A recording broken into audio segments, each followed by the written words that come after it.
ایک مرتبہ کا ذکر ہے کہ ایک لڑکا تھا، وہ اپنی دوست سے بہت پیار کرتا تھا۔ اس لڑکے نے کاغذ کی بہت ساری چیزیں بنا کر اس لڑکی کو گفٹ کی تھیں۔ اس وقت وہ ایک کمپنی میں ایک خان ساواں کی حیثیت سے کام کر رہا تھا اور اس کا مستقبل کچھ زیادہ روشن نہیں تھا، لیکن پھر بھی وہ دونوں ساتھ بہت خوش تھے۔ ایک دن اس کی دوست نے کہا کہ وہ پیرس جا رہی ہے اور وہ پھر کبھی واپس نہیں آئے گی۔ اس نے یہ بھی کہا کہ وہ ساتھ میں ان دونوں کا کوئی خاص مستقبل بھی نہیں دیکھ رہی، تو اب اس سے ان دونوں کے راستے الگ الگ ہیں۔ اس لڑکے کا دل ٹوٹ گیا، لیکن جب وہ اپنے ہوش و حواس میں واپس آیا، اس نے دن رات محنت شروع کر دی۔ اس نے اپنا دماغ اور طاقت کچھ بننے میں لگا دی۔ آخر کار اس لڑکے کی محنت اور اس کے دوستوں کی مدد سے اس نے ایک اپنی کمپنی کھول لی۔ آپ اس وقت تک نہیں ہارتے جب تک کہ آپ خود کوشش نہ چھوڑ دیں اور خود ہار تسلیم نہ کر لیں۔ اس لڑکے نے بھی ہار نہ مانی اور پھر اس نے وہ حاصل کر لیا جو وہ چاہتا تھا۔ ایک دن تیز بارش ہو رہی تھی۔ وہ لڑکا اپنی کار میں کہیں جا رہا تھا۔ اس نے دیکھا کہ ایک بوڑھے آدمی اور عورت ایک چھتری میں کہیں جا رہے ہیں۔ چھتری ہونے کے باوجود وہ بھیگ چکے تھے۔ اسے یہ جاننے میں زیادہ وقت نہ لگا کہ وہ اس کی دوست کے والدین تھے۔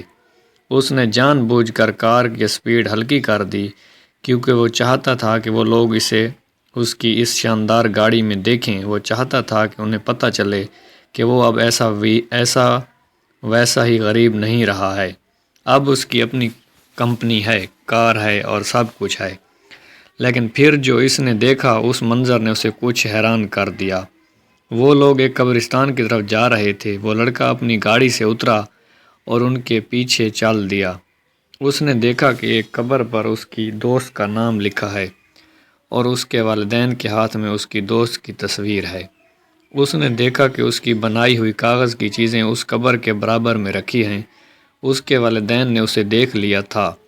اس لڑکے نے پوچھا کہ یہ سب کب ہوا، تو انہوں نے بتایا کہ وہ فرانس کبھی نہیں گئی تھی، اسے کینسر ہو گیا تھا۔ اسے یقین تھا کہ تم کچھ بن سکتے ہو، اس لیے وہ تمہارے راستے میں دیوار نہیں بننا چاہتی تھی، اس لیے اس نے تمہیں چھوڑنے کا فیصلہ کیا۔ کبھی کبھی اگر کوئی آپ کو ویسے پیار نہیں کرتا جیسے آپ چاہتے ہیں، تو اس کا یہ مطلب نہیں ہوتا کہ وہ آپ سے پیار ہی نہیں کرتا۔ اس نے اپنے والدین سے کہا تھا کہ اس کے مرنے کے بعد یہ کاغذ کی چیزیں اس کی قبر کے برابر میں رکھ دیں، کیونکہ اگر کسی دن قسمت تمہیں یہاں لے آئی تو تم اس کے سچے پیار کو سمجھ جاؤ گے۔ وہ لڑکا خود پر قابو نہ رکھ سکا اور رو پڑا۔ کسی کو یاد کرنے کا دردناک طریقہ یہ ہوتا ہے کہ آپ اس کے برابر میں بیٹھ جاؤ، یہ جانتے ہوئے بھی کہ نہ آپ اس کو پا سکتے ہو اور نہ ہی اسے کبھی دیکھ سکتے ہو۔ زندگی میں انہیں وقت دیں جو آپ کے لیے اہم ہیں۔